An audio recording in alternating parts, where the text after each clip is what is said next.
마지막으로 신앙 고백하심으로 6월 19일 금요일 새벽 기도회를 시작하겠습니다. 전능하사 천지를 만드신 하나님 아버지를 내가 믿사오며 그 외아들 우리 주 예수 그리스도를 믿사오니 이는 성령으로 잉태하사 동정녀 마리아에게 나시고 본디오 빌라도에게 고난을 받으사 십자가에 못 박혀 죽으시고 장사한 지 사흘 만에 죽은 자 가운데서 다시 살아나시며 하늘에 오르사 전능하신 하나님 우편에 앉아 계시다가 저리로서 산자와 죽은 자를 심판하러 오시리라.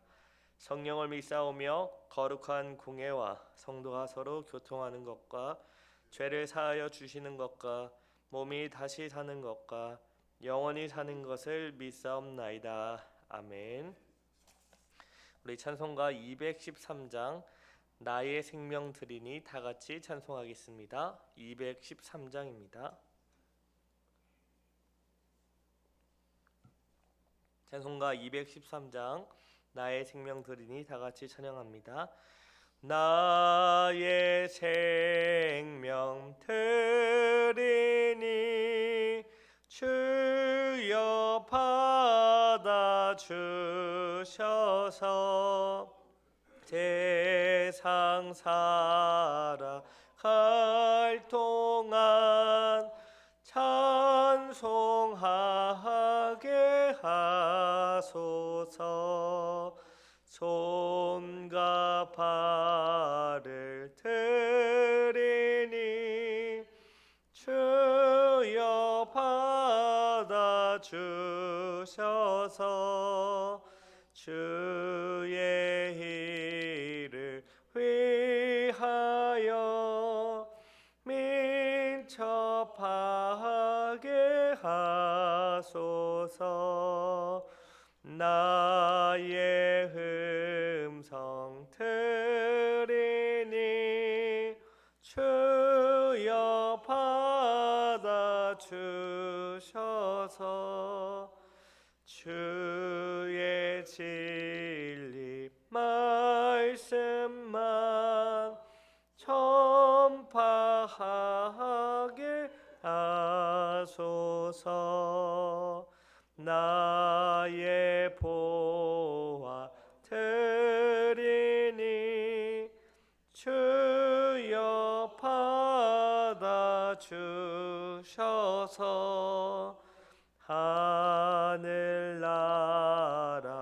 위하여 주 뜻대로 쓰소서. 나의 시간 드리니 주여 받아 주셔서 평생토록 주 위해 봉사하게 하소서.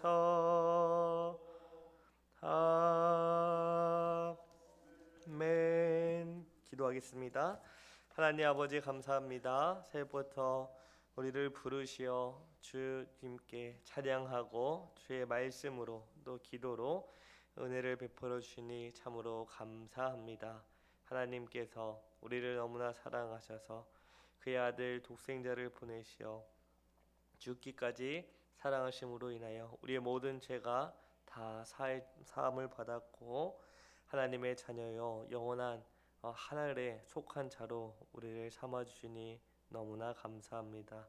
우리가 너무 바쁘고 분주한 나머지 주님께서 우리에게 이미 베풀어 주신 은혜를 잊어버리고 원망하고 불평하며 또 감사하지 못한 저희들, 그럼에도 우리를 포기하지 않으시고 사랑하시어 내가 너와 함께 있다, 내가 너를 반드시 복되고 선한 길로 인도해 주신다고 늘 깨우쳐 주시며 다시 우리가 누구인지 이 세상 가운데 어떻게 구별되며 살아가야 하는지 또 그 살아갈 능력을 주시는 하나님을 바라보게 하시니 감사합니다. 아버지, 우리가 늘 주님께서 베풀어 주신 은혜를 힘입어 기쁨 가운데 말씀에 순종하며 살아가게 하시고 이 세상에서 잘 먹고 잘 살기를 원하는 것보다 주의 말씀을 순종하기를 즐거워하고 주님께서 우리를 얼마나 사랑하시는지 알아가며 주께서 우리에게 원하시는 그 일들을 성실히 감당함으로 참된 기쁨을 누리게 하옵소서. 우리의 모든 것을 아시는 주님께 맡깁니다. 주님, 이제 하나님 말씀을 듣습니다. 성령 하나님 조명하여 주시옵소서. 주의 뜻이 무엇인지 알게 하시고 그 말씀에 온전히 순종할 수 있도록 은혜와 능력을 더하여 주시옵소서. 감사드리오며 이 모든 말씀 예수님의 이름으로 기도합니다. 아멘. 하나님 말씀을 다 같이 보겠습니다. 로마서 15장 14절부터 21절인데요. 14절부터 16절까지만 읽겠습니다. 로마서 15장 14절, 15절, 16절 제가 봉독하겠습니다. 내 형제들아, 너희가 스스로 선함이 가득하고 모든 지식이 차서 능히 서로 권하는 자임을 나도 확신하노라. 그러나 내가 너희로 다시 생각나게 하려고 하나님께서 내게 주신 은혜로 말미암아 더욱 담대히 대략 너희에게 썼노니, 이 은혜는 곧 나로 이방인을 위하여 그리스도 예수의 일꾼이 되어 하나님의 복음의 제사장 직분을 하게 하사 이방인을 제물로 드리는 것이 성령 안에서 거룩하게 되어 받으실 만하게 하려 하심이라. 아멘. 지난 시간에 우리는 서로 받으라는 말씀을 살펴보았죠. 이 서로 받으라는 말씀이 로마서 14장 1절부터 계속되었다가 지난 그 단락에서 마무리되었습니다. 우리가 서로 받아야 하는 이유는 그리스도께서 유대인은 진실하심으로 이방인은 긍휼하심으로 먼저 받으셨기 때문이라고 하였습니다. 바울은 이어서 시편과 율법 그리고 이사야를 차례대로 인용하면서 유대인과 이방인이 함께 하나님을 예배하는 일이 구약 성경 전체가 약속한 하나님의 계획이라고 말하였습니다. 그리고 이 연합은 우리의 의지로 이루어지지 않기 때문에 소망의 하나님께서 기쁨과 평강 그리고 소망을 성령의 능력으로 부어주시기를 구하는 기도로 마쳤습니다. 그래서 서로 받는 일은, 교회 공동체 안에서 서로를 받아주는 일은 우리의 힘과 능력으로 할 수 있는 것이 아니라 그리스도께서 나를 먼저 받아주셨음을 알고 다른 형제를 받을 수 있다라는 사실을 살펴보았죠. 자, 그렇다면 바울이 그토록 강조한 유대인과 이방인의 연합, 곧 열방이 함께 하나님을 예배하는 일은 누구를 통해 이루어지는지 오늘 본문에서 바울이 말합니다. 오늘 본문 14절을 다시 보시기 바랍니다. 제가 읽겠습니다.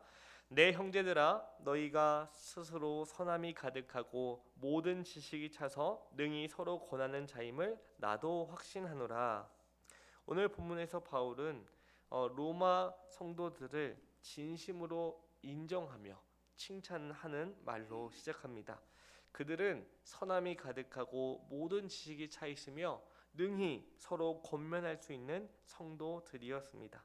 바울은 자신이 직접 세우지도 않고 가보지도 않는 그 로마 교회에 지금 편지를 쓰고 있어요. 그런데 어떤 자세로, 어떤 마음으로 하느냐? 그들을 가르치러 군림하는 자세로 말하지 않습니다. 오히려 그들을 복음 안에서 함께 선 믿음의 형제로 인정하면서 이 로마서를 쓰고 있는 것이죠. 그러면서 15절에서 바울은 자신이 왜 이렇게 담대하게 편지를 썼는지 그 이유를 말하는데요. 15절 말씀을 다 같이 읽겠습니다. 그러나 내가 너희로 다시 생각나게 하려고 하나님께서 내게 주신 은혜로 말미암아 더욱 담대히 대량 너희에게 썼노니, 바울은 지금 로마 성도들에게 모든 것을 처음부터 다시 가르치려고 하는 것이 아닙니다. 이미 그들이 알고 있는 복음의 진리를 다시 생각나게 하려고 담대하게 썼다고 합니다. 그리고 그 담대함의 근거는요, 자기 학식이나 그 사도라는 권위 자체에 두지 않았습니다. 바울은 그 근거를 하나님께서 내게 주신 은혜라 받고 말합니다. 여기서 바울이 말하는 은혜는 16절에서 말합니다. 이 은혜는 곧 나로 이방인을 위하여 그리스도 예수의 일꾼이 되어 하나님의 복음의 제사장 직분을 하게 하사 이방인을 제물로 드리는 것이 성령 안에서 거룩하게 되어 받으실 만하게 하려 하심이라. 바울은 자신이 받은 은혜를 설명하면서 예배와 제사에 관련된 언어를 사용합니다. 첫 번째로 바울은 자신을 그리스도 예수의 일꾼이라고 말합니다.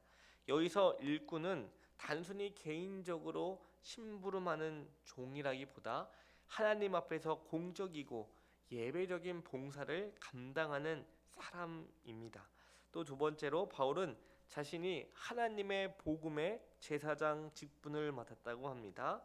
이는 거룩한 일을 수행한다라는 것이죠. 그리고 세 번째로 바울은 이방인을 제물로 드린다라고 좀 평소에 잘 쓰지 않는 말을 하죠. 여기서 말하는 제물은 하나님께 드려지는 예물입니다. 바울은 복음을 전하는 일을 마치 거룩한 제사장이 그 하나님을 위해 봉사하는 것처럼 말하고 있어요. 그리고 복음을 전했을 때 그 복음을 듣고 믿게 된 이방인들을 마치 하나님께 제사를 드릴 때 그 제물을 드리지 않습니까? 그것처럼 복음을 전했을 때 그 복음을 들은 이방인들을 하나님께 드려진 제물이다, 이렇게 말하는 것이죠. 이것은 로마서 12장 1절에서 너희 몸을 하나님이 기뻐하시는 거룩한 산 제물로 드리라고 한 말씀과 어느 정도 이어집니다.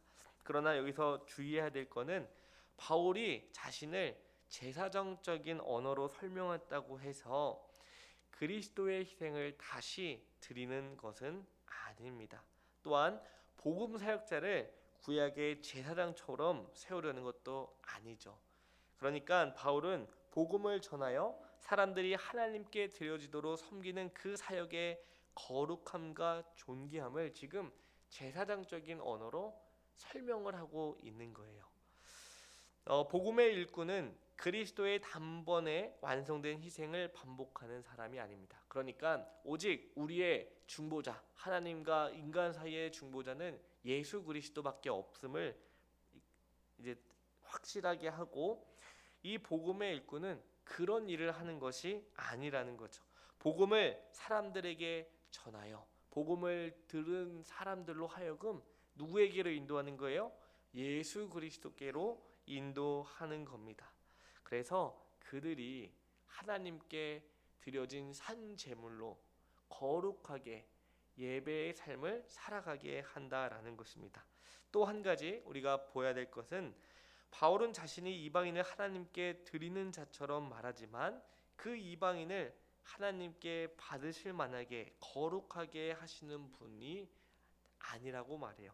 16절은 이렇게 말합니다. 성령 안에서 거룩하게 되어 받으실 만하게 하려 하심이라. 이게 도대체 무슨 말이냐 하면, 복음 사역은 바울의 열심으로 완성되는 일이 아니다라는 거죠. 하나님께서 바울을 부르셨습니다. 무엇을 위해서요? 이방인의 사도로 부르셨어요. 이방인들에게 복음을 전해서 그들이 그 복음을 듣고 예수님을 믿어 누구에게로 돌이키게 하는 거죠? 하나님께로 돌이키게 하려는 것이죠. 하나님께서 부르시고 그리스도께서 일하시며 성령께서 그 사람을 거룩하게 하시는 일입니다. 그러므로 바울이 여기서 담대히 썼다라고 말할 수 있는 이유가 분명하게 드러납니다. 그 담대함은 바울에게 있지 않다라는 것입니다. 하나님이 자기를 이방인을 위한 복음의 일꾼으로 부르셨다라는 그 은혜에 힘입어 내가 지금 너희들에게 이 편지를 담대하게 썼다, 이거를 말하고 있는 것이죠. 복음의 사역의 시작점은 사람이 아니라는 것입니다. 오직 하나님의 부르심의 은혜라는 것이죠. 또한 이 사역의 자랑, 지금 바울이 이방인의 사도로 부름을 받아 복음을 전한 거, 그리고 지금 로마 성도들에게 편지를 쓰는 거, 이것은 사람의 공로가 아니라 예수 그리스도의 은혜라는 것을 계속해서 강조하는 것이죠. 그리고 두 번째로 사도 바울은 하나님의 일에 대하여 자랑을 합니다. 바울은 자신의 학식이나 노력이나 성취를 자랑하고 있지 않습니다. 자신이 얼마나 위대한 사도인지, 내가 얼마나 열심히 하나님을 위해 일을 했는지 그런 것을 드러내려는 것이 아니에요. 바울의 자랑은 오직 그리스도 안에서 하나님이 하신 일들을 자랑하고 있습니다. 신앙이란 무엇일까요? 신앙이란 완전히 비워내는 것이 아닙니다. 신앙은 자랑을 하는 것이죠. 누구를 자랑하는 것이죠? 예전에 우리가 예수님을 믿기 전에는 나를 높이고 나를 자랑하려고 하지 않습니까? 물론 여기는 안 그러실 수 있는데 그 모습이 언제 나타나요? 내가 무시당할 때는 그렇게 기분이 나쁘거나 그렇게 속상할 수가 없죠. 왜 그렇죠? 내가 드러나지 않았기 때문에 이러는 거죠. 하지만 예수님을 믿은 이후에 신앙은 그 자랑의 방향을 바꾸는 것입니다. 예전에는 그렇게 나를 자랑하고 나타내고 드러내려고 했던 사람이 예수님을 믿고 난 후에는 누구를 자랑해요? 예수 그리스도만을 자랑합니다. 내가 지금까지 살아온 거, 내가 이렇게 열심히 할 수 있었던 거, 내가 오늘도 이렇게 살아갈 수 있었던 거, 다 하나님의 은혜요, 예수 그리스도의 덕분이다. 모든 공로, 모든 자랑을 누구에게 돌립니까? 예수 그리스도에게 돌립니다. 바울은 그 자랑의 경계를 18절에서 더 분명하게 말합니다. 18절을 제가 읽겠습니다. 그리스도께서 이방인들을 순종하게 하기 위하여 나를 통하여 역사하신 것 외에는 내가 감히 말하지 아니하노라. 여기서 중요한 표현은 나를 통하여입니다. 사역의 주체가 누구죠? 바울이 아닙니다. 그리스도입니다. 바울은 다만 그리스도께서 일하시는 통로다라고 말을 해요. 그래서 바울은 그리스도께서 나를 통하여 역사하신 것 외에는 내가 감히 말하지 않겠다고 합니다. 바울은 자기 사역이 어디까지가 자기 공로이고 또 어디까지가 그리스도의 공로인지를 나누려고 하지 않아요. 처음부터 끝까지 내가 한 것이 아니라 그리스도께서 하신 일이라고 고백합니다. 또 여기서 이방인들을 순종하게 하기 위하여라는 말도 중요한데요.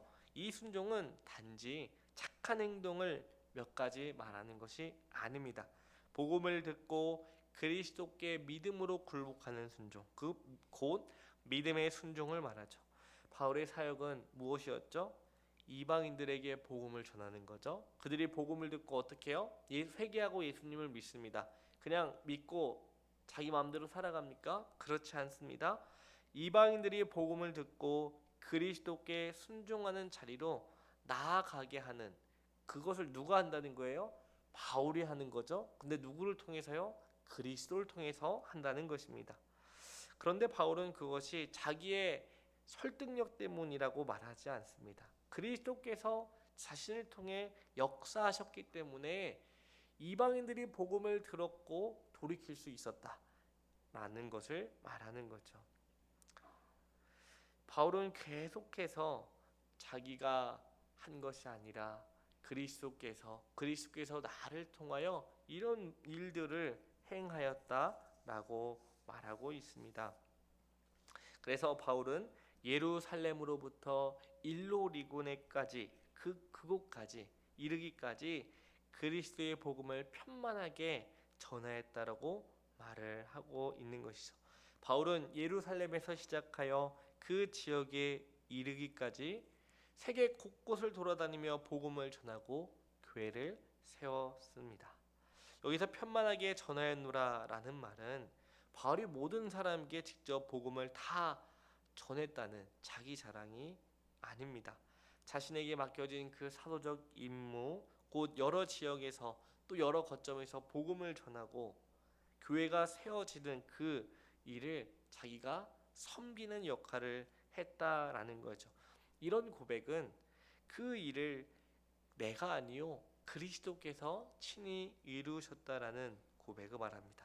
그러니까 지금 우리가 17절부터 19절 말씀을 아주 간략하게 핵심적으로 살폈는데요. 핵심은 바울은 처음부터 끝까지 내가 한 것이 아니다.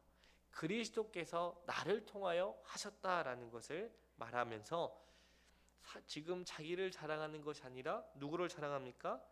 그리스도를 자랑하는 것입니다. 그리고 그 일을 능력 있게 이루시는 분이 성령이라고 말하고 있습니다. 오늘 이 말씀은 바울에게만 해당되는 것은 아닙니다. 오늘 우리에게도 동일하게 해당되는 것이죠.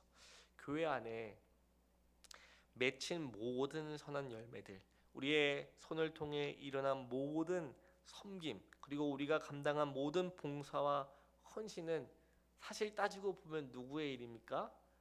우리가 한 일이죠. 물론 우리가 섬겼습니다.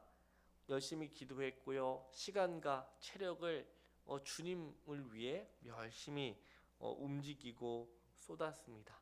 그러나 그 모든 것을 가능하게 하신 분은 예수 그리스도입니다. 그리스도께서, 우리의 머리 되신 그리스도께서 우리의 몸인 우리들을 사용하셔서 친히 일하시고 열매 맺게 하신다는 것을 우리는 반드시 기억해야 합니다. 물론 봉사를 하다 보면 힘들 수도 있습니다. 지칠 수도 있습니다. 내가 도대체 무슨 부귀영화를 누리려고 남들 하지 않는 이런 것을 이렇게까지 고생하느냐라는 생각이 들 수도 있지요. 하지만 그 모든 것을 가능케 하신 분이 예수 그리스도라는 사실을 알게 된다면 내가 지금 힘든 것도 그냥 말 그대로 허투루 고생하는 것이 아니라 그리스도께서 이 모든 것을 다 사용하셔서 열매 맺게 하신다는 것을 깨닫게 되는 것이죠. 그러므로 우리의 자랑은 우리 자신에게 머물 수가 없습니다. 문제는 뭐예요? 자꾸 내가 누군가에게 인정받기를 원하고 누군가가 내가 한 것을 알아주길 원하고 내가 아직까지 쓸모가 있다라는 것을 드러내려고 하는 데에서 모든 문제가 발생합니다. 하지만 오늘 사도 바울이 그 많은 일을 했음에도 불구하고 그리스도께서 나를 통하여 하셨다, 그리스도께서 하셨다라고 함으로 자신이 아닌 오직 그리스도께 모든 공로와 영광을 또 자랑을 돌렸습니다. 오늘 말씀을 통해서 우리가 기억해야 될 사실은 내가 아닌 오직 예수 그리스도만을 자랑해야 한다는 사실입니다. 나의 언어나 나의 행동이나 나의 그 눈빛을 통해서도 예수 그리스도만을 드러나기를 바랍니다. 그럴 때 하나님께서 우리 모두를 통하여 하나님이 계획하시고 뜻하신 바를 이루어 가실 것입니다. 때로 힘들고 지칠지라도 그리스도께서 우리를 위해 일하실 것을 기대하며 묵묵히 기쁨으로 또 감사함으로 섬겨나가는 저와 여러분 되기를 간절히 기도합니다. 기도하겠습니다. 사랑과 은혜가 많으신 하나님 아버지 감사합니다. 오늘 말씀을 통하여 그리스도께서 우리를 통해 무엇을 어떻게 하시는지 또 어떤 선한 열매를 맺게 하시는지 알려주셔서 감사합니다. 이전에는 우리가 나를 자랑하고 나를 높이는데 시간과 체력을 사용했다면 지금은 예수 그리스도만을 높이고 자랑하는 우리 모두가 되게 하옵소서. 나의 생각과 나의 경험과 내가 그동안 해왔던 것도 중요하지만 그것보다 더 중요한 것은 그리스도께서 우리를 통하여 일하시고 우리를 통하여 선한 열매를 맺게 하신다. 한마디로 그리스도께서 모든 것을 이루신다는 것을 늘 기억하게 하시어 늘 기쁨과 감사함으로 또 겸손함으로 섬길 수 있도록 은혜를 베풀어 주시옵소서. 우리의 모든 필요로 하시는 하나님 아버지, 이제 주님 앞에 나아갑니다. 주님께 간절히 간구하되 이 땅에 썩어질 것을 그것만을 구하는 것이 아니요 영원토록 있는 양식을 구하는 우리 모두 되게 하옵소서. 감사드리오며 이 모든 말씀 예수님의 이름으로 기도합니다. 아멘. 하늘에 계신 우리 아버지여, 이름이 거룩히 여김을 받으시오며 나라의 임하옵시며 뜻이 하늘에서 이룬 것 같이 땅에서도 이루어지이다. 오늘날 우리에게 일용할 양식을 주옵시고 우리가 우리에게 죄 지은 자를 사하여 준 것 같이 우리 죄를 사하여 주옵시고 우리를 시험에 들게 하지 마옵시고 다만 악에서 구하옵소서. 대개 나라와 권세와 영광이 아버지께 영원히 있사옵나이다. 아멘.